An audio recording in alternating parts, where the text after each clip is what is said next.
Ionic equilibrium chapter हमारा चल रहा था, इसमें हमने वाटर का जो आयनिक प्रोडक्ट होता है उस पर काम कर लिया था। स्ट्रॉन्ग एसिड का पीएच निकालना सीख लिया था। स्ट्रॉन्ग एसिड का मिक्सचर है तो उसका ही पीएच निकालना सीख लिया था।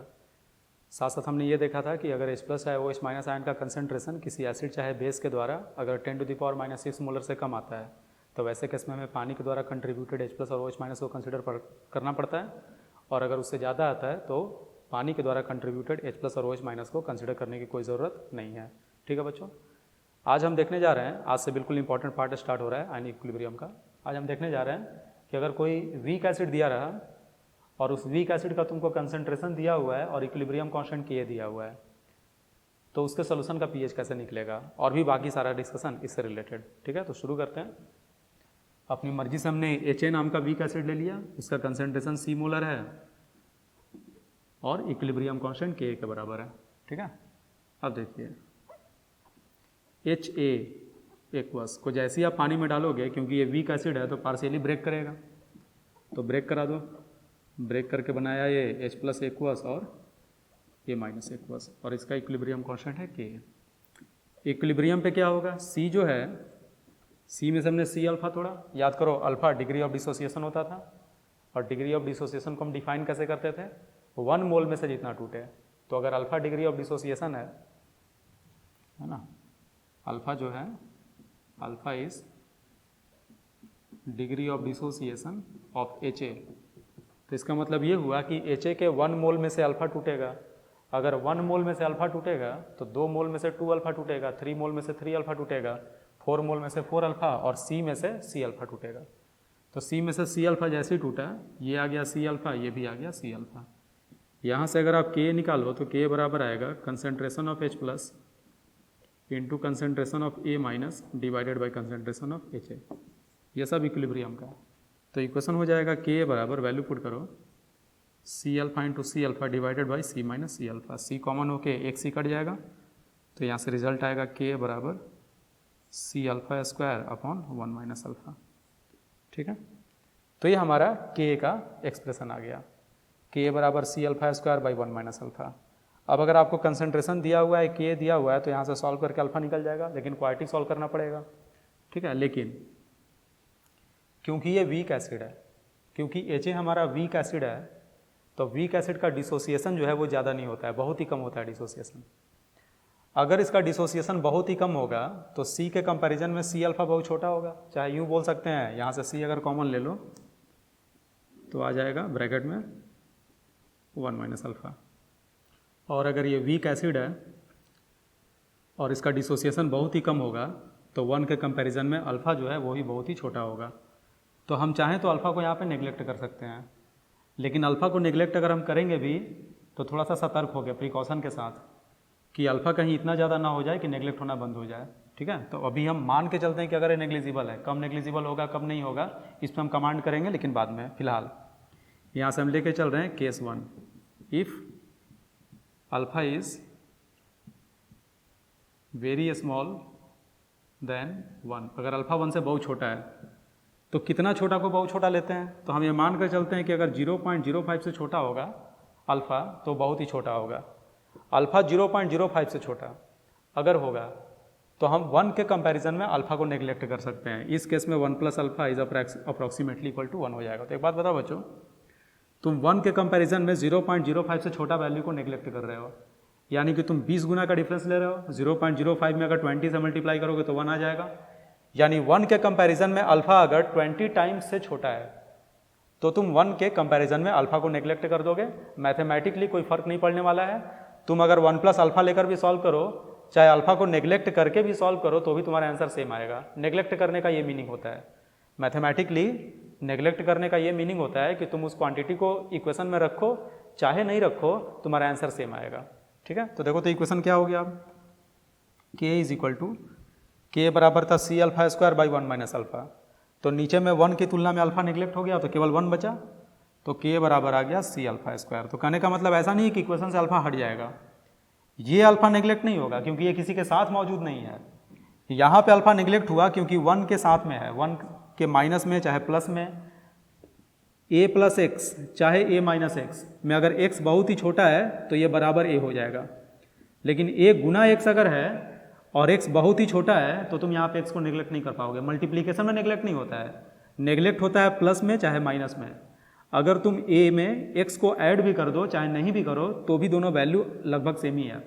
लेकिन अगर यहाँ पे तुम x को नेग्लेक्ट कर देते हो तो a को एक बहुत ही छोटा नंबर से गुना करने पे जो रिजल्ट आएगा और जो पहले a का वैल्यू था उन दोनों में डिफरेंस बहुत ज़्यादा का होगा। तो मैथमेटिकली ये पॉसिबल नहीं है। ठीक है, तो वही चीज़ हम यहाँ बोलना चाह रहे हैं कि सॉरी यहाँ पे 1 माइनस अल्फा होगा, ये 1 माइनस अल्फा था, 1 के कंपैरिजन में अल्फा को नेग्लेक्ट कर दिया तो ये लगभग 1 आ गया और इसका वैल्यू पुट कर दिया k बराबर सी अल्फा स्क्वायर। यहाँ से अगर आप अल्फा निकालोगे तो अल्फा बराबर आ जाएगा अंडर रूट के अपॉन सी। बहुत ही ज़्यादा इंपॉर्टेंट है, बार बार काम आएगा, इसको रट जाना अच्छे से। और साथ साथ ये भी याद रखना कि अल्फा बराबर अंडर रूट के बाई सी तब पॉसिबल होगा, है ना, जब अल्फा बहुत ही छोटा होगा, नेग्लेक्ट होगा तब, ऐसे ये पॉसिबल नहीं है। तो अगर अल्फा आपका निकल गया, अगर अल्फा निकल गया, आपको पी एस निकालना था यानी एच प्लस निकालना है, तो एच प्लस बराबर क्या है, कंसंट्रेशन ऑफ एच प्लस बराबर सी अल्फा, वैल्यू पुट कर दो अल्फा का, तो ये हो जाएगा सी टाइम्स अंडर रूट के बाई सी, तो ये बराबर हो जाएगा सी टाइम्स के ए। कंसंट्रेशन ऑफ एच प्लस आ गया अंडर रूट सी टाइम्स के। अब यहाँ से देखो एच प्लस बराबर आ गया अंडर रूट सी टाइम्स के। ठीक है, तो पी एच बराबर क्या होता है बच्चों, पी एच बराबर minus log concentration of H plus, ऐसा बताए थे। वैल्यू पुट कर दो, क्या रिजल्ट आएगा, माइनस लॉग अंडर रूट सी टाइम्स के ए। ठीक है, अब देखो एक चीज़, ये जो रूट है ये पावर में हाफ है, तो जो लॉग के साथ में जो पावर में रहता है वो तो आगे चला जाएगा, तो ये हाफ को हमने बाहर निकाल लिया, तो अंदर में क्या बचेगा, माइनस लॉग सी टाइम्स के। तो लॉग एम एन होता है log M plus log N, तो इसको हम लिख सकते हैं minus log C minus log K a. तो यहाँ से आ गया पी एच बराबर हाफ। ठीक है, माइनस लॉग के को हम लिख सकते हैं पी के, और ये हो जाएगा माइनस लॉग सी। हमारा पी एच का इक्वेशन आ गया, पी एच बराबर हाफ पी के माइनस लॉग सी, लेकिन ये तभी होगा जब अल्फा हमारा नेग्लिजिबल होगा। ठीक है, बस यहाँ पे दिक्कत ये है कि बिना अल्फा को निकाले हुए ये पता कैसे चलेगा कि अल्फा नेग्लिजिबल है, समझे मेरी बात। जैसे अल्फा अगर 0.05 से छोटा है तब अल्फा का ये फार्मूला हम लगाएंगे अल्फा निकालने के लिए, तो जब अल्फा को निकाले ही नहीं है तो ये पता कैसे चलेगा कि 0.05 से छोटा है ना। तो ये जो प्रॉब्लम आ रही है, ये जो समस्या आ रही है, ये जो कन्फ्यूज़न हो रहा है, इसको हम थोड़ी देर में क्लियर करेंगे। फिलहाल इतना याद रखो कि जब अल्फा नेग्लिजिबल होगा तो अल्फा का फार्मूला हो जाएगा अंडर रूट के बाई सी, एच प्लस का फार्मूला हो जाएगा अंडर रूट सी टाइम्स के, इसको भी है ना इंपॉर्टेंट मार्क कर लेना। एच प्लस बराबर आया है अंडर रूट सी टाइम्स के। ठीक है, और फाइनली पी एच बराबर आ गया हाफ पी के माइनस लॉग सी, डायरेक्ट पी एच निकालने का ये बहुत ही इंपॉर्टेंट फार्मूला आ गया। ठीक है, केस 2 भी लिख लो। केस 2 में क्या होगा, if alpha is not negligible, जब अल्फा नेग्लिजिबल नहीं हो तब तो कोई दिक्कत ही नहीं है, सीधे वैल्यू पुट कर दो के बराबर C alpha square by 1 minus alpha, और हम यहाँ पे लिखेंगे सॉल्व दी क्वाड्रेटिक। यहाँ पे क्वाड्रेटिक सॉल्व करना होगा, क्वाड्रेटिक को सॉल्व करके अल्फा निकालेंगे, अल्फा निकल गया तो कंसंट्रेशन ऑफ एच प्लस बराबर सी अल्फा, और अगर एच प्लस निकल गया तो पी एच हमारा निकल के चला आएगा। ठीक है बच्चों, तो ये इतना थियरी हो गया, अभी ये खत्म नहीं हुआ, अभी इसको बहुत काम करना है। ठीक है, नोट करो इसको। अभी जो हमने सीखा बच्चों उसको एक सवाल के माध्यम से हम समझते हैं। तो देखो पहला पार्ट, सवाल देख लो क्या है, कह रहा है कि ये सवाल नहीं है, ये थियरी का ही हिस्सा है, एक तरह समझना, इसको समझना, खुद से सॉल्व नहीं करना। कह रहा है कि पीएच बताइए CH3COOH के सोल्यूशन का, अगर के का वैल्यू दिया है 1.8 इंटू 10⁻⁵, है ना, और पहली बार आपको निकालना है तब जब CH3COOH 0.1 मोलर है, और दूसरी बार जब यही कंसंट्रेशन 10⁻⁶ मोलर है। तो देखिए पहले में कह रहा है कि 0.1 मोलर CH3COOH का सोल्यूशन। तो हमें आइडिया नहीं लग रहा है कि हम क्वाड्रेटिक को इस्तेमाल करें या अल्फा का जो फॉर्मूला था अंडर रूट के बाई सी उसको इस्तेमाल करें। तो इसका ऑफिशियल तरीका क्या होता है, अभी ऑफिशियल तरीका समझ लो, बाद में और छोटे तरीके से करना आपको सिखाएंगे। इसका ऑफिशियल तरीका ये होता है कि पहले तुम ये मान के चलो कि अल्फा नेग्लिजिबल है। तो अगर अल्फा नेग्लिजिबल है तो अल्फा का क्या फॉर्मूला लिखोगे, अल्फा बराबर अंडर रूट के अपॉन सी। अब के का वैल्यू पुट कर दो 1.8 इंटू 10⁻⁵ अपॉन 0.1। तो और इसमें देखो करते क्या है, ऐसा करके तुम अल्फ़ा को निकाल लो। जो अल्फ़ा निकल कर आएगा अगर वो 0.05 से छोटा है तो तुम्हारा ये मानना सही था, अल्फ़ा नेग्लिजिबल आया। लेकिन अगर यहाँ से सॉल्व करके अल्फ़ा को लाते हो और वो 0.05 से बड़ा आता है, इसका मतलब ये हुआ कि तुम्हारा निकालना गलत था, है ना, तुमको क्वाड्रेटिक सॉल्व करना पड़ेगा। ठीक है, फिर से एक बार समझाते हैं तरीका क्या है। अपनी मर्जी से पहले मान लो कि अल्फ़ा नेग्लिजिबल है, और नेग्लिजिबल में फॉर्मूला होता था अल्फ़ा बराबर √k/c, इससे अल्फ़ा निकाल के ले आओ। अगर अल्फ़ा नेग्लिजिबल ही आया यानी 0.05 से छोटा आया, इसका मतलब कि आपका मानना बिल्कुल सही था। लेकिन अगर 0.05 से बड़ा आया तो कॉन्ट्राडिक्शन आ गया, तुम नेग्लिजिबल मान के निकाले और बड़ा आ रहा है, इसका मतलब कि तुम नेग्लिजिबल नहीं मान सकते थे। तो फिर हम बोलेंगे कि जिस तरीके से किया वो प्रोसेस गलत था, और फिर उसको हम सॉल्व करेंगे बिल्कुल, है ना, क्वाड्रेटिक वाले तरीके से। ठीक है, तो देखो यहाँ पे क्या आएगा, ये हो जाएगा 18 × 10⁻⁻5 का रूट। तो देखो बच्चों, अब तुम बोलोगे कि हम इसका रूट निकाल के पता करेंगे कि 0.05 से छोटा है कि नहीं है, तो उतना भी करने की कोई ज़रूरत नहीं है। ऐसे सोचो, अगर अल्फ़ा छोटा है 0.05 से, दोनों साइड स्क्वायर कर दो तो अल्फ़ा स्क्वायर छोटा होगा 0.0025 से। तो अगर अल्फ़ा स्क्वायर की बात करें तो अल्फ़ा स्क्वायर कितना होता है, अल्फ़ा स्क्वायर का वैल्यू क्या होता है, k/c होता है। तो k/c का जो रेशियो है अगर वो 0.0025 से छोटा आया, इसका मतलब कि नेग्लिजिबल होगा। तो तुमको रूट निकालने की जरूरत नहीं है, तुम सिंपली इसके अंदर वाले को देख लो। तो देखो, तो इसके अंदर में क्या आया है, 0.00018 आया। अब देखो तो ये जो टर्म है वो डेफिनेटली 0.0025 से छोटा है। कहने का मतलब आपको रूट नहीं निकालना, आप 0.05 का स्क्वायर कर लो। तो 0.05 का स्क्वायर करके आता है 0.0025, और हमारा टर्म 0.0025 से छोटा है। तो हम कमेंट कर सकते हैं कि ये जो हमारा एक्सप्रेशन है ये डेफिनेटली 0.05 से छोटा होगा, यानी हमारा मानना बिल्कुल सही है। क्लियर हो गया? अभी हमारा मानना यहाँ पे बिल्कुल सही है। ठीक है, तो यहाँ से अगर सॉल्व करोगे तो ये रिजल्ट आ जाएगा अंडर रूट, इसको हम लिख सकते हैं 1.8 × 10⁻⁻4 आ जाएगा 1.34 × 10⁻²। ठीक है बच्चों, यानी 0.0134। चाहे अगर परसेंटेज में लिखोगे, ये भी लिख देते हैं 0.0134, चाहे अगर परसेंटेज में लिखोगे तो इसको 100 से मल्टीप्लाई कर दो, आ जाएगा 1.34%। ठीक है, वैसे पूछ नहीं रहा था, बस तुमको समझाने के लिए निकाले हैं। तो देखो 1.34% इसका डिग्री ऑफ डिसोसिएशन है। इसका मतलब ये हुआ कि 100 मॉलिक्यूल में 1.34 मॉलिक्यूल टूटेगा, 1000 में 13 मॉलिक्यूल टूटेगा। अगर 1000 मॉलिक्यूल तुम लेते हो एसिड का तो उसमें 13 मॉलिक्यूल टूटेगा। अगर 10,000 मॉलिक्यूल लेते हो तो 134 टूटेगा। अगर 100 लेते हो तो 1.34 टूटेगा। तो बहुत ही कम डिसोसिएशन है, 2 मॉलिक्यूल भी नहीं टूट रहा है। अगर 100 मॉलिक्यूल तुम इसका पानी में ऐड करते हो तो उसमें से 2 मॉलिक्यूल भी नहीं टूट रहा है, 2 से भी कम टूट रहा है, 1.34 टूट रहा है। तो अगर ये वीक एसिड है ना, तो ये एक्सपेक्टेड था कि अगर वीक एसिड है तो उसका डिसोसिएशन पार्शियल होगा। ठीक है, वैसे कुछ देर में तुम्हारा यह अवधारणा भी गलत होगा कि वीक एसिड जो है वो हमेशा कम ही टूटता है। वीक एसिड भी कभी कभी स्ट्रॉन्ग इलेक्ट्रोलाइट की तरह बिहेव करता है, ये तुम अगले केस सेकंड वाले में सीखोगे। फिलहाल अभी हम इसको देख रहे हैं। तो देखो जो अल्फा आपका निकल गया, अगर अल्फा निकल गया, आपका अल्फा यहाँ पे निकल गया, अगर अल्फा निकल गया तो अब तुम बिल्कुल, है ना, H+ निकाल सकते हो। तो कंसंट्रेशन ऑफ H+ क्या था, H+ बराबर आया था C अल्फा। C अल्फा का मतलब हो गया C कितना है 0.1 इंटू अल्फा आया हमारा 0.0134। यहाँ से हम चाहें तो लिख सकते हैं 1.34 इंटू 10⁻³ और अगर PS निकालोगे तो आ जाएगा 3 माइनस log 1.34। और अगर इसको कैलकुलेट करोगे तो ये आ जाता है ना, डायरेक्ट ही लिख देते हैं, ये आ जाता है 2.87। ठीक है बच्चों, pH आ गया हमारा। अब एक चीज़ देखो, है ना, दूसरा तरीका, हमने क्या बोला था कि अल्फ़ा हमारा, एक कंडीशन देखो, ये बहुत ज़्यादा इंपॉर्टेंट है अभी जो बता रहे हैं। हमने बोला कि अल्फ़ा छोटा होना चाहिए 0.05 से, सही है बच्चों। अगर अल्फ़ा 0.05 से छोटा होगा तो अल्फ़ा स्क्वायर क्या होगा, ये 0.05 का स्क्वायर से छोटा होगा, यानी अल्फ़ा स्क्वायर छोटा हो जाएगा 0.0025 से।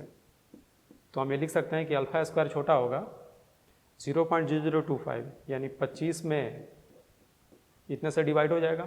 ठीक है, इसका क्या मीनिंग हुआ? इसका मतलब हुआ कि अल्फा स्क्वायर का वैल्यू कितना था? अल्फा था अंडर रूट के बाई सी, तो अल्फा स्क्वायर का वैल्यू हो जाएगा के अपॉन सी, ये हो जाएगा 1/400। ठीक है, तो देखो ये इंपॉर्टेंट है। अगर तुम इसको दिमाग में रखोगे, थोड़ा सा कॉम्प्लेक्स है, थोड़ा यहाँ पे एफर्ट लगाना, थोड़ा सा मेहनत करना। हमने बोला कि ये फॉर्मूला तब लगेगा जब अल्फा नेग्लिजिबल हो। नेग्लिजिबल का मतलब कि अल्फा छोटा हो 0.05 से। अल्फा हमारा 0.05 से छोटा तब होगा, हमने प्रूफ कर दिया, जब के बाई सी यानी के से सी का रेशियो 1/400 होगा। इट मीन्स कि हम ये बोल सकते हैं कि कंसंट्रेशन बाई सी है, अगर हम उल्टा लिखें, रेसिप्रोकल कर दें, तो ये इनइक्वलिटी उल्टा हो जाएगा और ये 400 चला जाएगा ऊपर। कहने का मतलब कंसंट्रेशन जो है वो के के कंपैरिजन में 400 गुना बड़ा होगा। कंसंट्रेशन जो है वो के के कंपैरिजन में 400 गुना अगर बड़ा होगा, 400 गुना से ज़्यादा बड़ा होगा, तो अल्फा हमारा 0.05 से छोटा होगा और वो नेग्लेक्ट हो जाएगा। तो एक बात बताओ, कंसंट्रेशन जब के की तुलना में 400 गुना से ज़्यादा बड़ा है ना, तब नेग्लेक्ट होता है। तो अगर ये 1000 गुना से ज़्यादा बड़ा होगा तब तो और आराम से नेग्लेक्ट होगा। 400 में दिक्कत ये होता है कि तुमको रेशियो निकालने में थोड़ा कैलकुलेशन करना पड़ेगा, लेकिन अगर तुम 400 के बजाय 1000 लेकर चलोगे तो तुमको कैलकुलेशन नहीं करना पड़ेगा। तुम सीधे 10 का पावर में जो पार्ट है उसी को देखकर ही कमेंट कर दोगे कि हमारा नेग्लिजिबल होगा या नहीं होगा। समझ रहे हो? हमने देखा कि अगर कंसंट्रेशन के की तुलना में है ना 400 गुना से ज़्यादा बड़ा है तो अल्फा 0.05 से छोटा आता है। कंसंट्रेशन के से जितना ज़्यादा बड़ा होगा अल्फा उतना ज़्यादा छोटा होता जाएगा। अगर 400 गुना से भी बढ़ के 1000 गुना हो गया तो अल्फा तो और छोटा हो जाएगा, और अल्फा अगर और छोटा होगा तो और आसानी से नेग्लेक्ट होगा। तो तुम यही चीज़ याद रखना कि जब कंसंट्रेशन से के का रेशियो 1000 गुना से ज़्यादा बड़ा हो तो हमारा अल्फा जो है वो नेग्लेक्ट हो जाता है। ठीक है, इसको हम मिटा नहीं रहे, इसको याद रखना है ना। ये कौन सा कंडीशन हुआ? इस कंडीशन में अल्फा विल बी नेग्लिजिबल। ठीक है बच्चों, तो अगर मान लो इस सवाल को, मान लो कि अब ये चीज़ हम सीख गए अच्छे से, और ये चीज़ सीखने के बाद इस सवाल को हम फिर से सॉल्व करते हैं। ठीक है, इसी सवाल को हम फिर से सॉल्व कर रहे हैं और यहाँ पे लिख रहे हैं, ये अलग से डिस्कशन हो गया। देखो हम क्या क्या बताया तुमको, कंफ्यूज मत करना। पहला पार्ट है CH3COH का 0.1 मोलर। पहले हमने उसको ट्रेडिशनल तरीके से किया, अल्फा को हमने नेग्लिजिबल माना, जो हमारा रिजल्ट आया वो 0.0134 आया, जो कि डेफिनेटली ध्यान से देखो ये 0.05 से छोटा है ना, यही लिख दिए थे। वैसे 0.05 है और 0.01 है, तो ये डेफिनेटली छोटा है। तो अगर ये छोटा है तो जो फॉर्मूला हम इस्तेमाल कर रहे हैं बिल्कुल सही इस्तेमाल कर रहे हैं। अल्फा आ गया तो उसे H+ आ गया, H+ आ गया तो उसे PH आ गया, यहाँ तक हो गया। अब हम बोले कि तुमको इतना मेहनत करने की ज़रूरत नहीं थी, है ना। हम एक बार ये वाला मेहनत अगर कर लें तो आगे से हमारा हर सवाल में ये इतना ज़्यादा जो मेहनत किए हो ये सारा मेहनत बच जाएगा। कैसे? अल्फा अगर 0.05 से छोटा है तो अल्फा स्क्वायर 0.0025 से छोटा होगा, और यहाँ से हमने कंक्लूजन निकाला कि k बाई सी जो है वो 1/400 से छोटा आना चाहिए, चाहे c बाई k 400 से बड़ा आना चाहिए। जैसे तुम उल्टा करोगे इनइक्वलिटी जो है चेंज कर जाता है, मैथ्स में ऐसा पढ़े होगे। तो अगर कंसंट्रेशन k से 400 गुना से ज़्यादा बड़ा है तो हम कमेंट कर सकते हैं कि अल्फा नेग्लिजिबल होगा। अब देखो तो डायरेक्ट हम कर रहे हैं, पहले वाले केस में देखो कंसंट्रेशन कितना है 0.1 मोलर, तो c बाई के निकालो, तो c बाई के, c आ गया 0.1 और k है हमारा 1.8 इंटू 10⁻⁻5। यहाँ से अगर निकालोगे 10⁻⁻5 अगर ऊपर जाएगा तो ये बन जाएगा 10⁻4 बाई 1.8। तो देखो तो बच्चों ये तो 10,000 गुना हो गया ना लगभग में, और हमें तो 400 गुना से ही ज़्यादा बड़ा करना था। ठीक है, जल्दी में निकालने का क्या तरीका है, ये 0.1 है यानी 10⁻⁻1, ये 0.1 है यानी 10⁻⁻1, बार बार बोलो ये 0.1 है यानी 10⁻⁻1, और k जो है वो 10⁻⁻5 है। तो 10⁻⁻1 और 10⁻⁻5 में 10⁻4 का डिफरेंस है, 10,000 गुना का डिफरेंस है, और 10,000 गुना का डिफरेंस है लगभग में, तो 400 गुना से तो ज़्यादा का ही डिफरेंस है, और 400 गुना से ज़्यादा का डिफरेंस है तो अल्फा नेग्लेक्ट हो जाएगा, है ना। तो फिर हमको ये भी लिखने की जरूरत नहीं है, सीधे हम सवाल को देख के ही कर सकते हैं। फिर से CH3COH है 0.1 यानी 10⁻⁻1, और इसका इक्विलिब्रियम कांस्टेंट है 10⁻⁻5 के रेंज में। इसको इग्नोर करो क्योंकि हम अप्रॉक्स में ही काम कर लेंगे। 10⁻⁻1 और ये 10⁻⁻5 यानी दोनों में 10,000 गुना का डिफरेंस है। अगर दोनों में 10,000 गुना का डिफरेंस है तो अल्फा नेग्लेक्ट हो जाएगा। क्यों? क्योंकि डिफरेंस जो है वो 400 गुना से ज़्यादा का होता है, तभी हमारा नेग्लेक्ट हो जाता है।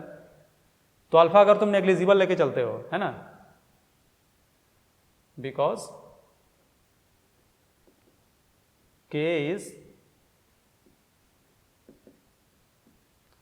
लेस देन, ये सब लिखने की जरूरत नहीं होती है, पहली बार लिख रहे हैं समझाने के लिए, because K is less than 400 times than concentration C, hence alpha will be negligible, alpha हमारा नेग्लिजिबल होगा। और अगर अल्फा नेग्लिजिबल होगा तो तुम इक्वेशन डायरेक्ट लिख सकते हो पीएच का, हमसे पीएच पूछ रहा था, पीएच बराबर लिखोगे half pKa minus log C, ठीक है, यानी हाफ pKa क्या आएगा बच्चों, तो 1.8 इंटू 10 टू द पावर -5 है, उसका pKa होता है 4.74, इसको रट जाना अच्छे से। Ka हमारा 1.8 इंटू 10 टू द पावर -5, अगर तुम इसका pKa निकालोगे तो आ जाएगा 5 माइनस लॉग 1.8 और इसको सॉल्व करोगे तो आ जाएगा 4.74, तो इसको रटे रहना इंपॉर्टेंट है। तो ये हो गया 4.74 माइनस लॉग C, कंसंट्रेशन कितना है 0.1, तो हमने लिख दिया लॉग 0.1, वैल्यू पुट करो हाफ 4.74 माइनस लॉग 0.1 को हम लिख सकते हैं 10 टू द पावर -1, वो आगे जाएगा तो ये बन जाएगा +1, यानी रिजल्ट आ गया 5.74 डिवाइडेड बाई 2, और इसको अगर सॉल्व करोगे तो आ जाएगा 2.87। तो देखो डायरेक्ट फार्मूले से 3-4 लाइन में ही आ गया। लेकिन ये कब आया, तो देखने में सॉल्यूशन हमारा छोटा लग रहा है, लेकिन इसके पीछे का काम बहुत बड़ा किया है हम लोग ऑलरेडी ये वेरीफाई करना सीख गए इस वाले के द्वारा कि नेग्लेक्ट होगा या नहीं होगा। ठीक है, फिर से एक बार बताते हैं, अगर कंसंट्रेशन और K में 1000 गुना से ज़्यादा का डिफरेंस है लगभग में, तो तुम अल्फा को नेग्लेक्ट कर देना। तो ये था 10 का पावर -1 के रेंज में, ये था 10 का पावर -5, तो लगभग में 10,000 गुना का डिफरेंस आ रहा है, तो 1000 गुना से ज़्यादा का डिफरेंस है, तो तुम चाहो तो उसको आराम से नेग्लेक्ट अल्फा को कर सकते हो, और अल्फा नेग्लिजिबल होगा तो पीएच का ये फॉर्मूला डायरेक्ट लग जाएगा। हमारा आंसर बिल्कुल सेम आया, यहाँ डिटेल में किए थे तो भी 2.87 आया था, यहाँ भी 2.87 आया। ठीक है, तो इस पर और भी एग्जाम्पल हम देखेंगे, अभी तो सेकेंड पार्ट फिलहाल देखेंगे, इसको नोट कर लो। देखो बच्चों, आयनिक इक्विलिब्रियम चैप्टर जो है वो बड़ा चैप्टर है, और ये इसी तरह से छोटा छोटा कॉन्सेप्ट इसमें बहुत सारा है। तो ये अकेला ऐसा चैप्टर है जिसको तुम बहुत ही ध्यान से पढ़ोगे, बहुत ही ध्यान से, थोड़ा सा भी गड़बड़ इसमें मत करना। कहीं भी दिक्कत होता है वीडियो को रिवाइज करना, सारा एक्सप्लेनेशन हम दे रहे हैं साथ साथ में, और उसको बार बार देखना तब तक जब तक कि वो तुमको अच्छे से क्लियर नहीं हो जाए। पेन चलाना, जहाँ भी दिक्कत हो सवाल जो है उसको करने की खुद से कोशिश करना, तब जाकर तुमको इस पर कमांड आएगा। ठीक है, तो अगला देखते हैं। अगला बोल रहा है कि CH3COH का concentration 10 to the power -6 molar है। क्या तरीका हम अभी सिखाए थे कि अगर कंसंट्रेशन CH3COH से 1000 गुना से ज़्यादा बड़ा हो, तो यहाँ पर देखो तो क्या हो रहा है, अपना K है 10 टू द पावर -5 के रेंज में, और कंसंट्रेशन आ गया 10 का पावर -6, यानी इससे और छोटा हो गया, तो यहाँ पे अल्फा डेफिनेटली नेग्लेक्ट नहीं होगा। ऐसे भी चेक करके देखो, 10 का पावर -6 और -5 में 10 टाइम्स का डिफरेंस है, और 10 टाइम्स का भी उल्टा है, कंसंट्रेशन को बड़ा करना था और यहाँ पे हमारा कंसंट्रेशन ही छोटा हो गया है 10 गुना से लगभग। ठीक है, तो यहाँ पे अल्फा नेग्लेक्ट नहीं होगा, अल्फा नेग्लेक्ट नहीं होगा तो तुम यहाँ पे क्वाड्रेटिक सॉल्व करोगे। ठीक है, तो पहले तो हम यहाँ पे एक काम करते हैं, जो अपना पिछला तरीका था ना उसी तरीके से इसको पहले हम सॉल्व करते हैं। ठीक है, अल्फा जैसे हमने क्या किया था, इस पिछले तरीके में हमने क्या किया था कि अल्फा को पहले नेग्लिजिबल मान लिया था, तो एक काम करते हैं यहाँ भी अल्फा को पहले नेग्लिजिबल मान लो। तो अल्फा बराबर क्या लिखोगे, तुम खुद देखोगे कि कॉन्ट्राडिक्शन आ गया, जो हम पहले बताए थे ना वो चीज़ यहाँ पे वेरीफाई हो जाएगा।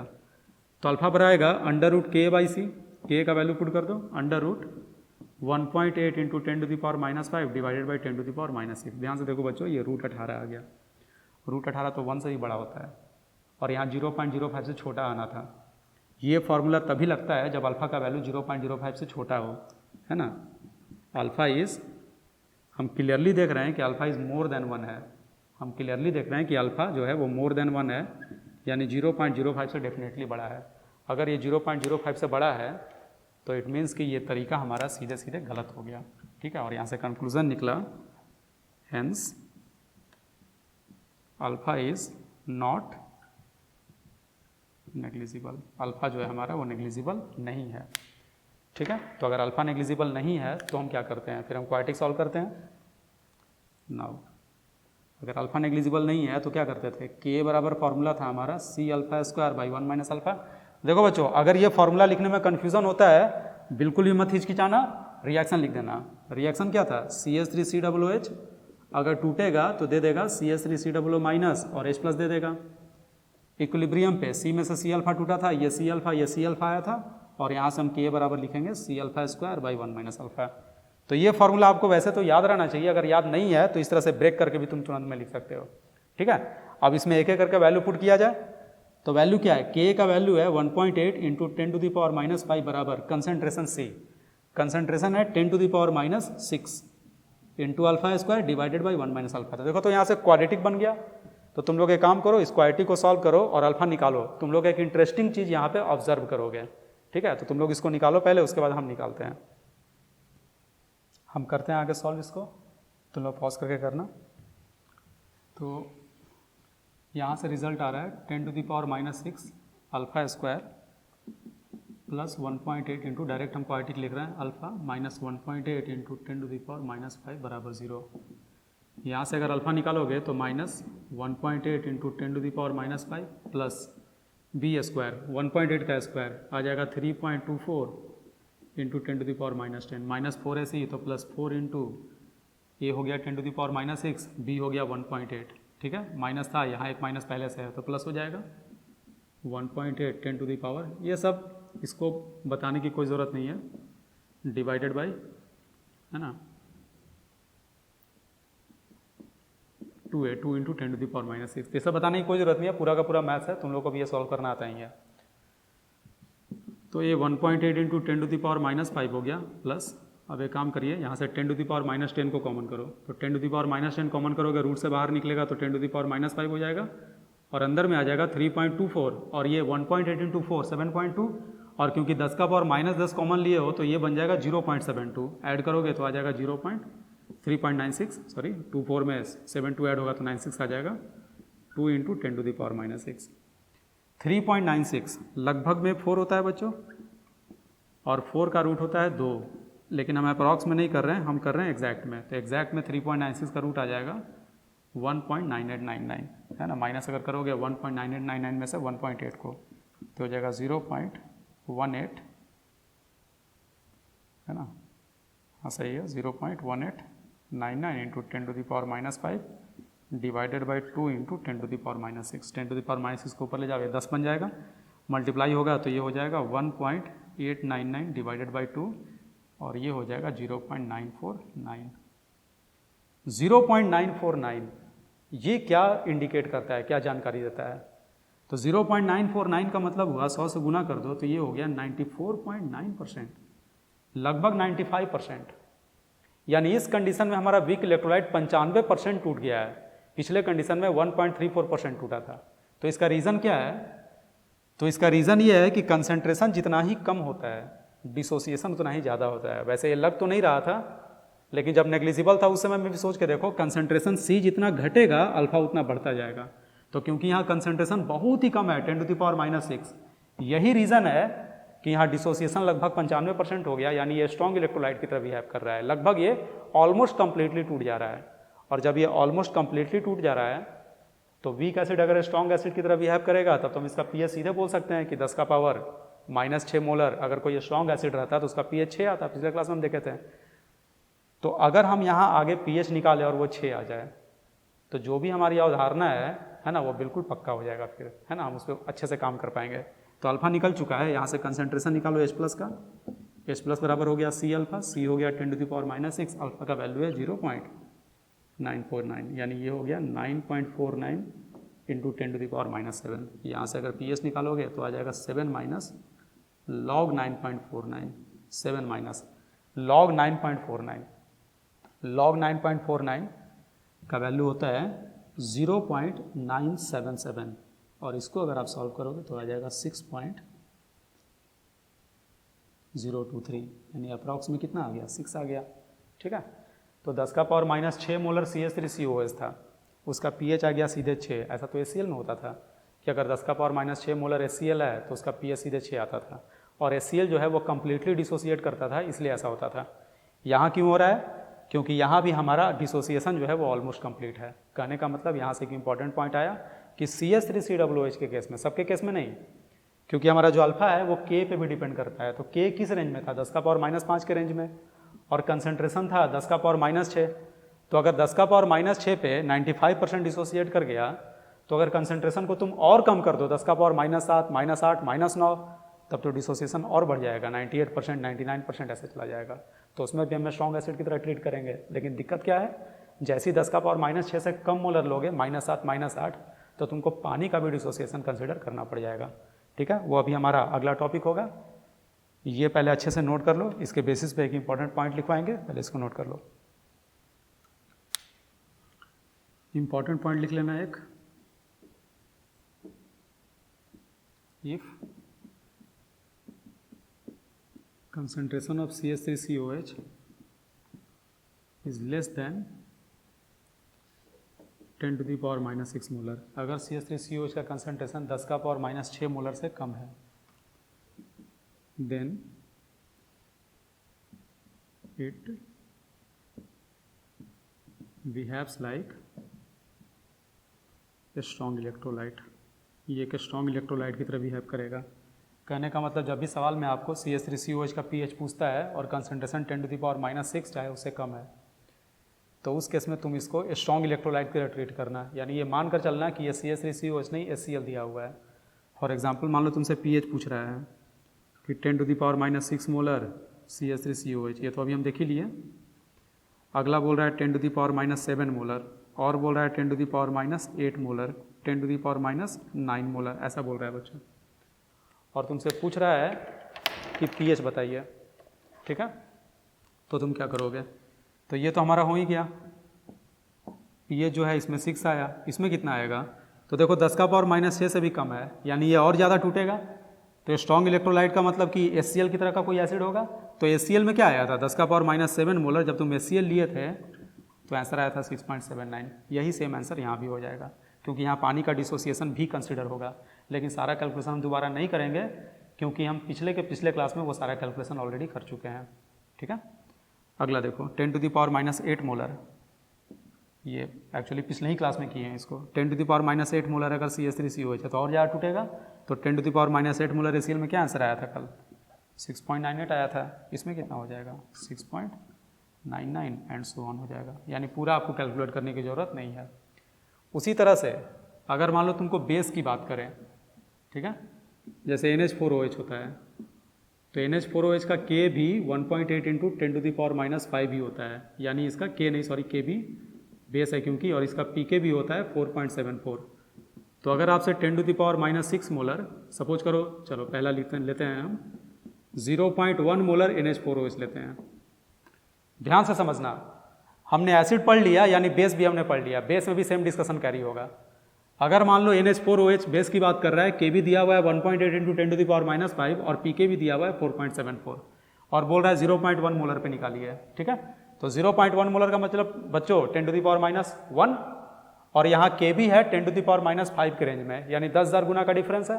तो 10,000 गुना का डिफरेंस है तो अल्फा नेग्लेक्ट होगा, और अल्फा नेग्लेक्ट होगा तो डायरेक्ट हम चाहें तो pH चाहे POH का इक्वेशन लिखेंगे। तो वीक एसिड के केस में pH का लिखते थे, तो वीक बेस के केस में हम POH का लिखेंगे। तो POH बराबर आ जाएगा half PKB -log C, value put कर दो, PKB हो जाएगा 4.74 -log 0.1। तो इसको तो अभी हमने सॉल्व किया था, 2.87 आया था, लेकिन हमसे POH नहीं pH पूछ रहा है। तो pH बराबर हो जाएगा 14 - 2.87, क्योंकि अगर कुछ नहीं दिया हुआ है तो हम टेम्परेचर को 25 डिग्री सी लेकर चलेंगे, और 25 डिग्री सी पे 14 में से घटता है। 62 डिग्री सी रहता तो 13 में से घटता। ठीक है, लेकिन बाय डिफ़ॉल्ट 25 लेकर चलेंगे तो 14 में से माइनस करोगे तो कितना आ जाएगा, है ना, 11.13 हो जाएगा। तो ये हमारा pH आ गया। सही है बच्चों। अब देखो, मान लो तुमको दे दिया 10 to the power -6 molar NH4OH। तो अभी हम सिखाए हैं कि NH4OH का भी देखो K भी उसी रेंज में है, 10 का पावर -5 के रेंज में, और 10 का पावर -6 मोलर से कम में अभी हम लोग देखे थे कि डिग्री ऑफ डिसोसिएशन लगभग कंप्लीट हो गया था। तो हम इसको सोडियम हाइड्रोक्साइड की तरह भी ट्रीट करेंगे। सोडियम हाइड्रोक्साइड के केस में हम एक तरह से हाइपोथेटिकली मान के चलेंगे कि अभी ये NaOH की तरह बिहेव कर रहा है, और अगर NaOH की तरह बिहेव कर रहा है तो POH यहाँ पे 6 आता था और pH जो है 8 आता था। यही वो बाउंड्री था जहाँ पे पानी का डिसोसिएशन इससे कम होने पे कंसिडर करते हैं, इससे ज़्यादा होने पे कंसिडर नहीं करते हैं। यानी यहाँ पे कंसिडर करो चाहे नहीं करो, कोई फर्क पड़ने वाला नहीं है। लेकिन अगर मान लो 10 का पावर -6 मोलर नहीं देके तुमको दे दिया तीसरा सवाल 10 का पावर माइनस 7 मोलर NH4OH, समझना।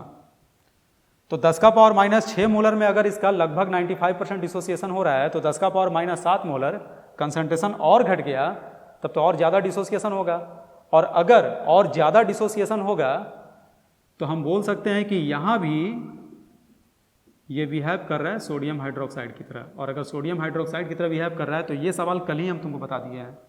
इस केस में POH आता था 6.79 और pH आता था 14 माइनस 6.79, ठीक है, यानी कि ये हो जाता था 7.21 के बराबर, है ना। और देखते हैं, मान लो दिया हुआ है 10 to the power minus 8 molar NH4OH। अब तक हमको आइडिया लग चुका है, 10 का पावर माइनस 8 मोलर है तो और ज़्यादा टूटेगा, और ज़्यादा टूटेगा तो इसका POH कितना हो जाएगा, POH हो जाएगा 6.98 जैसे HCl का हुआ था, और इसका pH हो जाएगा 7.02 एंड सो ऑन, ठीक है। तो बार बार इस चीज़ को रिवाइज करना जब तक इस कॉन्सेप्ट पे कमांड ना हो जाए। फिलहाल हम उन केसेस को देख रहे हैं, सेकंड, थर्ड, फोर्थ, ये सारा वो केस है जिसमें कंसंट्रेशन हमारे वीक एसिड चाहे वीक बेस का 10 का पावर माइनस 6 मोलर से कम है, तब जब के भी हमारा 10 का पावर माइनस 5 के रेंज में जाता है। तो इस केस में हम इसको वीक एसिड और वीक बेस जो है उसको हम स्ट्रॉन्ग एसिड स्ट्रॉन्ग बेस की तरह ट्रीट करेंगे, और स्ट्रॉन्ग एसिड स्ट्रॉन्ग बेस का डिस्कशन जो है वो पिछले क्लास में हो चुका था। तो ये सारा डिस्कशन जो हम कर रहे हैं ये पिछले क्लास से कर रहे हैं। इस क्लास से बस हमें ये जानकारी मिला कि 10 का पावर माइनस 6 से जब छोटा होगा -7 चाहे -8 तो हम उसको स्ट्रॉन्ग की तरह ट्रीट करेंगे, ठीक है बच्चों, इसको नोट करो।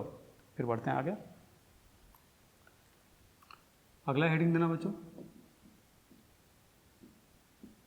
ओस्टवाल्ड्स डाइल्यूशन लॉ। ये हल्का फुल्का जो अभी हम पढ़े हैं उसी से रिलेटेड है। अभी हमने देखा कि जब कंसंट्रेशन घटता जाता है तो डिसोसिएशन, डिग्री ऑफ डिसोसिएशन बढ़ता जाता है।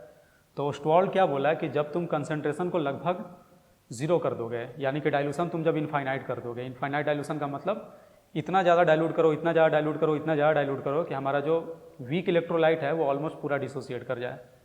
तो ओस्टवाल्ड ये बोला कि eight infinite dilution, infinite dilution पे, डाइल्यूशन का मतलब पानी ऐड करना, पानी जितना ऐड करोगे कंसंट्रेशन उतना घटता जाएगा, और अगर इनफाइनाइट डाइल्यूशन करोगे तो कंसंट्रेशन जो है लगभग 0 हो जाएगा, ऑलमोस्ट नेग्लिजिबल हो जाएगा concentration.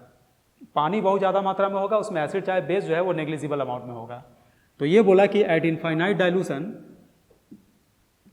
Degree of dissociation of weak acid और बेस इज यूनिटी। यूनिटी का मतलब कंप्लीटली डिसोसिएट कर जाएगा, ठीक है। तो एक काम करो, हम एसिड वाला केस लेके चलते हैं। के बराबर क्या आया था, C alpha square by 1 minus alpha. तो यहाँ से हम लिख सकते हैं सी अल्फा स्क्वायर बराबर के इंटू 1 माइनस अल्फा। और देखिए एट इनफाइनाइट डाइल्यूशन, तो अगर डाइल्यूशन इनफाइनाइट है तो वॉल्यूम इनफाइनाइट हो जाएगा सॉल्यूशन का, और कंसंट्रेशन बराबर होता है मोल बटा वॉल्यूम। तो अगर वॉल्यूम इनफाइनाइट टेंड किया या डिनोमिनेटर अगर इनफाइनाइट टेंड किया तो हमारा कंसंट्रेशन जो है वो 0 अप्रोच करेगा, और अगर कंसंट्रेशन हमारा 0 अप्रोच करेगा तो यहाँ से देखो के इंटू, सॉरी ऐसे भी लिख सकते हैं इसको, के इंटू 1 माइनस अल्फा बराबर सी अल्फा स्क्वायर। अगर कंसंट्रेशन 0 अप्रोच किया तो हम लिख देंगे के इंटू 1 माइनस अल्फा 0 अप्रोच करेगा, यानी 1 माइनस अल्फा 0 अप्रोच करेगा, यानी कि अल्फा क्या अप्रोच करेगा 1। अल्फा अगर 1 अप्रोच करेगा तो हम लिख सकते हैं कंप्लीट डिसोसिएशन। आ गया समझ में। तो ओस्टवाल्ड यही चीज़ बोला कि जब कंसंट्रेशन जितना तुम कम करोगे डिसोसिएशन बढ़ता जाता है, और अगर कंसंट्रेशन को तुम लगभग 0 कर दिए इनफाइनाइट डाइल्यूट करके, इनफाइनाइट अमाउंट से डाइल्यूट करके, तो उस केस में डिग्री ऑफ डिसोसिएशन 1 हो जाएगा, डिसोसिएशन हमारा लगभग कंप्लीट हो जाएगा, ठीक है। इसको नोट करिए, और इसके बाद जो अभी हम वीक एसिड में कॉन्सेप्ट देखे हैं उन्हीं कॉन्सेप्ट को और अच्छा करेंगे बहुत सारा सवाल देख के, ठीक है। नोट करो। देखो बच्चों एक एक करके देखते हैं सवाल सारा। पहला में कह रहा है बोरिक एसिड एक मोनोबेसिक एसिड है और उसका बोल रहा है कि आयोनाइज कर रहा है वाटर में इस तरह से। तो इसका रिएक्शन तो हम पहले भी दिखाए थे। बोरिक एसिड जो है एक लेविस एसिड होता है, तो H2O का OH माइनस छीन के BOH ऑल 4 माइनस बनाता है और H प्लस रिलीज होता है, तो एक एसिड हुआ। इसका K दिया हुआ है 10 का पावर माइनस 10 के रेंज में, और कंसंट्रेशन दिया है 0.3। 0.3 का मतलब हो गया 3 into 10 to the power minus 1, तो कंसंट्रेशन हो गया 10 का पावर माइनस 1 के रेंज में, और K हो गया 10 का पावर माइनस 10 के रेंज में। तो ये बताओ कि अल्फा नेग्लिजिबल होगा कि नहीं होगा। तो तुम कैसे सोचोगे, 10 का पावर -1 10 का पावर -10, यानी 10 का पावर 9 गुना का डिफरेंस 1 बिलियन गुना का, और हम तो 1000 गुना के ज़्यादा पे ही नेगलेक्ट करते थे, तो आराम से नेगलेक्ट होगा। अगर नेगलेक्ट होगा तो पीएच हम सीधे निकाल देंगे, पीएच का फॉर्मूला लगा देंगे, पीएच बराबर हाफ pKa माइनस लॉग सी।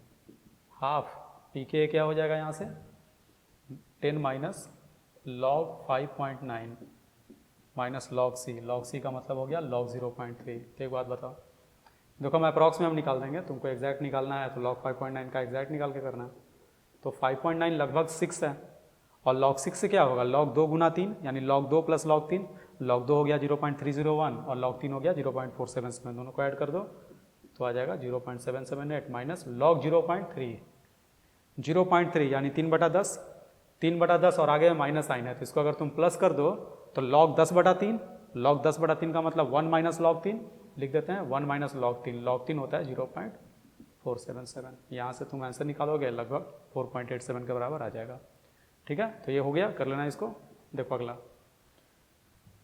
अगला देखो, आगे का सवाल इंटरेस्टिंग है। अब तक हम सारे सवाल में पीएच निकालते थे, है ना, यानी अल्फा को कैलकुलेट करना था। इन सवालों में तुमको पीएच दिया हुआ है, पीएच दिया हुआ है एक एक्वा सोल्यूशन अमोनिया का है। अमोनिया क्या होता है बेस NH3, चाहे अमोनिया को ऐसे भी लिखते थे NH4OH वाटर में, और अगर ये बेस है तो इसका Kb एग्जिस्ट करेगा, और अगर इसका Kb एग्जिस्ट करेगा तो जब तुम इसका इक्वेशन लिखोगे अमोनिया का तो देखो NH4OH। अब यहाँ पे एक और चीज़ आपको सिखाएंगे हम, अगर NH4OH टूटेगा तो NH4 प्लस और OH माइनस आएगा। तो बच्चों एक तरीका ये था कि तुम तोड़ो C में से C अल्फा, लेकिन यहाँ से अगर निकालोगे तो तुमको अल्फा चाहिए होगा, और यहाँ हमको पीएच दिया हुआ है। पीएच अगर दिया है तो पीएच से तुम्हारा H+ निकल जाएगा, और अगर H+ निकल गया तो उसे OH माइनस निकल जाएगा। लेकिन यहाँ अगर OH माइनस को लिखोगे, अगर C अल्फा टूटा तो ये आएगा C अल्फा, ये आएगा C अल्फा, तो अगर OH माइनस निकला यानी आपका C अल्फा निकला। तो हम क्या करते हैं कि जब तुमसे पीएच पूछेगा तो जो पढ़ाए हैं उस तरीके से करना, अल्फा में करना। लेकिन बच्चों जब तुमको पीएच दे देगा तो तुम डिग्री ऑफ डिसोसिएशन में नहीं करके डिसोसिएशन में भी कर सकते हो, जैसे इक्विलिब्रियम में करते थे, केमिकल इक्विलिब्रियम में। C में से C अल्फा नहीं तोड़ के सीधे X तोड़ लो, C में से X टूटा तो ये आएगा X और ये भी आएगा X मोलर, और यहाँ से अगर आप Kb का एक्सप्रेशन लिखोगे Kb बराबर तो x² / C - X हो जाएगा। तो यहाँ से तुम्हारा कैलकुलेशन थोड़ा आसान रहेगा और दिमाग पे जोर भी कम पड़ेगा, ज़्यादा आसानी से होगा सवाल। ठीक है, तो हम यही प्रीफर करते हैं कि जब भी तुमको पीएच और चाहे पीओएच दिया है तो तुम C अल्फा में नहीं करके X में करो। अगर तुमसे मान लो डिग्री ऑफ डिसोसिएशन पूछ दिया तो डिग्री ऑफ डिसोसिएशन क्या होगा, C में से X टूटा तो 1 में से टूटेगा X/C, C में से X टूटा तो 1 में से कितना X/C, यानी डिग्री ऑफ डिसोसिएशन अल्फा बराबर हो जाएगा X/C। X को यहाँ से निकाल के इस तरह से अल्फा तुम निकाल सकते हो, लेकिन ये अभी हमसे पूछ नहीं रहा है तो इसको हम मिटा देते हैं फिलहाल। जो हमसे पूछ रहा है उस पर काम करते हैं। तो देखो तो Kb कितना दिया है, Kb दिया है 1.8 × 10⁻⁻5 इज इक्वल टू, अब देखो जो X क्या है, तो X तो हमारा OH माइनस है, लेकिन क्वेश्चन में pH दिया है, pH दिया है 11.5, तो अगर pH है 11.5 तो pH हो जाएगा 2.5, 14 में से माइनस कर दो। हम इसको 14 में से माइनस कर दिए, 14 माइनस 11.5 तो रिजल्ट आ गया 2.5। pOH आ गया 2.5, और pOH क्या होता था minus log concentration of OH minus, और ये आ गया 2.5। तो यहाँ से अगर OH माइनस निकालोगे तो आ जाएगा 10⁻⁻2.5। अब ये वैल्यू यहाँ पुट कर दो, OH माइनस जो था वो X के बराबर था, यानी आपका X निकल के चला आया। X का वैल्यू यहाँ पुट कर दो। देखो हमने क्या क्या किया, Kb तुमको दिया हुआ है, सवाल को पहले समझो। Kb बराबर लिखे हो x² / C - X, यानी तुम्हारा रिलेशन Kb X और C में है, तो Kb X और C इन तीनों में से कोई दो भी दे देगा तो तुम तीसरा निकाल लोगे। तो इस सवाल में तुमको दिया क्या क्या, एक तो तुमको Kb दे दिया और दूसरा तुमको pH दिया। pH से pOH निकाल लिए, pOH से OH माइनस निकाल लिए, और OH माइनस X था। कहने का मतलब तुमको Kb और X दे दिया और तुमसे C पूछ रहा है। वैल्यू पुट करो, कितना है 10⁻⁻2.5, यहाँ वैल्यू पुट कर दो 10⁻⁻2.5 का square divided by C minus 10⁻⁻2.5। ठीक है बच्चों, जब तुम स्क्वायर करोगे ऊपर में तो ये 10⁻⁻5 हो जाएगा। ठीक है, एक काम हम कर रहे हैं, ऊपर वाले को मिटा के हम वहाँ पर भी लिखेंगे। तो इसका अगर स्क्वायर करोगे तो ये हो गया 10⁻⁻5 डिवाइडेड बाई C माइनस 10⁻⁻2.5। ठीक है, हम उधर जा रहे हैं, ऊपर वाले को मिटाते हैं, नोट कर ही लिए होगे। तो देखो क्या है, वहाँ से रिजल्ट आ गया 1.8 × 10⁻⁻5 बराबर 10⁻⁵ बाई c माइनस 10⁻⁻2.5। तुम नोटिस कर रहे होगे कि हम यहाँ पे एंटी लॉग पूरा नहीं निकाले थे, है ना, इससे हमारा सवाल आसान रहता है, पूरा हमको कैलकुलेट करने की जरूरत नहीं है। ठीक है, तो देखो क्या हुआ, 10⁻⁵ से -5 कट गया तो ये रिजल्ट आ गया 1.8 is equal to 1/c minus 10⁻⁻2.5। इसको इधर ले जाओ तो c माइनस 10⁻⁻2.5 और इसको राइट साइड में ले आओ तो ये हो जाएगा 1/1.8 यानी 10/18। अब यहाँ से कंसंट्रेशन अगर निकालोगे तो आ जाएगा 10/18 प्लस 10⁻⁻2.5। तो तुम चाहो तो यहाँ पूरा इसको सॉल्व करके भी निकाल सकते हो, लेकिन हम इसको पूरा सॉल्व नहीं करने वाले हैं। उसका रीज़न ये है कि 10/18 जब तुम इसको सॉल्व करोगे तो ये हमारा आ जाएगा 0.0556। 10/18 जो है, सॉरी एक जीरो नहीं आएगा, 0.556 आ जाएगा, ये आ जाएगा। और ये हो गया 10⁻⁻2.5। तो एक बात बताओ बच्चों, 10 का पावर -2.5 10 का पावर -2 से तो छोटा है, 10 का पावर -2 से 10 का पावर -2.5 छोटा होता है, और 10 का पावर -2 जो है वो होता है 1/100, और ये 10 का पावर -3 जो है वो होता है 1/1000, यानी ये 10⁻⁻2 और -3 के बीच में है। यानी ये 1 से या तो 100 गुना छोटा होगा, नहीं तो 1000 गुना छोटा होगा, इन दोनों के बीच में होगा, लगभग 500 गुना मान के चलो। लेकिन हम तो 20 गुना पे ही नेग्लेक्ट करते थे। याद करो, c + x अल्फा जो होता था, अल्फा 1 की तुलना में 20 गुना छोटा होता था। तो हम नोटिस कर रहे हैं कि 0.556 की तुलना में ये बहुत छोटा है, 20 गुना से ज़्यादा छोटा है। प्लस चाहे माइनस में अगर रहेगा कोई टर्म और वो 20 टाइम से ज़्यादा छोटा है तो तुम उसको नेग्लेक्ट कर दोगे। तो ये हो गया अप्रॉक्सीमेटली इक्वल टू 0.556। तुम्हारी मर्जी, तुम एंटी लॉग निकाल के एग्जैक्ट निकालना चाहते हो, तुम नोटिस करोगे कि अगर इसका एंटी लॉग भी लेते हो तो ये 0.00 समथिंग में कुछ आएगा। तो 0.00 समथिंग तुम इसमें ऐड भी करोगे तो भी 0 पॉइंट के 2 अंकों तक कोई फर्क पड़ने वाला नहीं है, और दशमलव के 2 अंकों तक कोई फर्क नहीं पड़ रहा है तो हम उसको इग्नोर भी कर दें तो भी हमारा काम हो जाएगा। ठीक है, तो यही सब स्किल है जो सवाल करते करते डेवलप होता है। बहुत सारा एग्जाम्पल करोगे तो ये स्किल अपने आप डेवलप होने लगेगा कि कब कहाँ पे हम नेग्लेक्ट करते हैं, कब नहीं करते हैं। वैसे भी हमको क्लियर बाउंड्री पता है, किसी भी नंबर से 20 गुना से ज़्यादा छोटा कुछ भी है तो तुम उसको नेग्लेक्ट करोगे, और ये 20 गुना से ज़्यादा छोटा तब होता है जब KB और C में 1000 गुना से ज़्यादा का डिफरेंस होता है। ठीक है, देखो हम सिखाएं क्या है, हम सिखाए हैं कि C की तुलना में X को तभी नेग्लेक्ट करना जब X 20 गुना से ज़्यादा छोटा हो, और C की तुलना में X 20 गुना से ज़्यादा छोटा तब होता है जब C की तुलना में ये KB जो है वो 1000 गुना से ज़्यादा छोटा होता है। एग्जैक्ट लेकर चलोगे तो 400 गुना से छोटा, अप्रॉक्स में लेकर चलोगे तो 1000 गुना से छोटा। आज ही के क्लास में प्रूफ किया है। ठीक है, तो नोट करो, इसको खुद से भी करने का प्रयास करो, फिर हम ये करेंगे। देखो बच्चों, तीसरा देखते हैं, थर्ड का ए पार्ट। के बताइए, के पूछ रहा है, K of monobasic acid whose 0.1 molar solution है pH 4.5। जैसे जैसे हम सवाल ज़्यादा करेंगे हमारा सोल्यूशन उतना छोटा होता जाएगा, क्योंकि हम लोग को कमान आता जाएगा। क्योंकि एसिड की बात कर रहा है तो हम HA लिख दिए। HA के केस में क्या लिखोगे, Ka बराबर x²/c-x, और यहाँ पे x किसको रिप्रेजेंट कर रहा है, तो x यहाँ पे H+ है, यहाँ पे x जो है वो कंसंट्रेशन ऑफ H+ है। पिछले सवाल में हमने इसको तोड़ा भी था, अब हमको इसको तोड़ने की भी जरूरत नहीं है, HA को तोड़ोगे तो H+ और A- ही आएगा। ठीक है, pH दिया हुआ है 4.5, तो pH अगर 4.5 है तो कंसंट्रेशन ऑफ H+ हो जाएगा 10⁻⁻4.5। बस खत्म हो गया सवाल। K बराबर x² है ना, तो यही हमारा x था, इसका स्क्वायर कर दो तो ये हो जाएगा 10⁻⁹। कंसंट्रेशन दिया हुआ है 0.1 में से माइनस कर दिया हमने 10⁻⁻4.5, तो ये -4 से तो छोटा ही है, और 10⁻⁻1 और -4 में 1000 गुना का डिफरेंस होता है, जबकि 20 गुना पे ही नेग्लेक्ट करते हैं। तो हम इसको लिख सकते हैं अप्रॉक्सीमेटली इक्वल टू 10⁻⁹/0.1। हमारा आंसर आ जाएगा 10⁻⁸। आगे आंसर सेकंड पार्ट में आ जाओ। सेकंड पार्ट भी बिल्कुल उसी तरह से है, डिफरेंस बस ये है कि यहाँ पे बेस दिया है। अगर बेस दिया है तो हम लिखेंगे बच्चों BOH। BOH के केस में KB लिखेंगे, KB बराबर x²/c-x।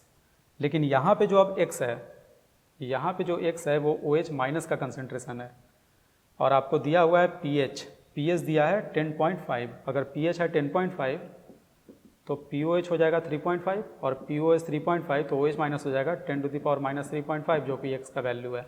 अब ये वैल्यू यहाँ पुट कर दो, वैल्यू यहाँ पुट करोगे 10⁻⁻3.5 का स्क्वायर यानी -7 डिवाइडेड बाई 0.1 10⁻³ यहाँ भी 0.1 की तुलना में ये 20 गुना से ज़्यादा छोटा है, ठीक है। डायरेक्ट हमको दिख रहा है 10⁻⁻1 और ये -3 से छोटा है, तो 100 गुना से ज़्यादा छोटा यानी 20 गुना से छोटा डेफिनेटली होगा, तो इसको नेग्लेक्ट कर दो। -7/0.1 10⁻⁻6 आ गया। हो गया ये, नोट कर लो, खुद से भी ट्राई कर लो। ठीक है बच्चों, तो आज के लिए इतना ही। आज के क्लास में हमें वीक एसिड चाहे वीक बेस का पीएच निकालना आ गया, चाहे उसका अगर पीएच दिया है तो के भी निकल जाएगा अगर कंसंट्रेशन दिया है तो, और अगर कंसंट्रेशन पूछ रहा है तो उसको के भी देना होगा। कहने का मतलब के भी, कंसंट्रेशन और पीएच, इन तीनों में से कोई दो देगा तो हमको तीसरा निकालना आ गया। साथ में आज हमने पढ़ा ओस्टवाल्ड डाइल्यूशन लॉ, जो ये बोलता है कि कंसंट्रेशन अगर जितना ही तुम कम रखोगे डिसोसिएशन उतना ज़्यादा होगा। अगर तुम इनफाइनाइट डाइल्यूशन कर दो तो हमारा जो वीक इलेक्ट्रोलाइट है वो ऑलमोस्ट पूरा ब्रेक कर जाएगा, ठीक है। अगले क्लास में हम इसी वीक एसिड में स्ट्रॉन्ग एसिड ऐड करके देखेंगे कि पीएच पे क्या फ़र्क पड़ता है, और कोई दूसरा वीक एसिड भी ऐड करके देखेंगे कि क्या फ़र्क पड़ता है। कहने का मतलब अगले क्लास में हम मिक्सचर की बात करेंगे, दोनों एसिड होगा चाहे दोनों बेस होगा, लेकिन दोनों में से कोई एक वीक होगा, ठीक है। तो मिलते हैं अगले क्लास में।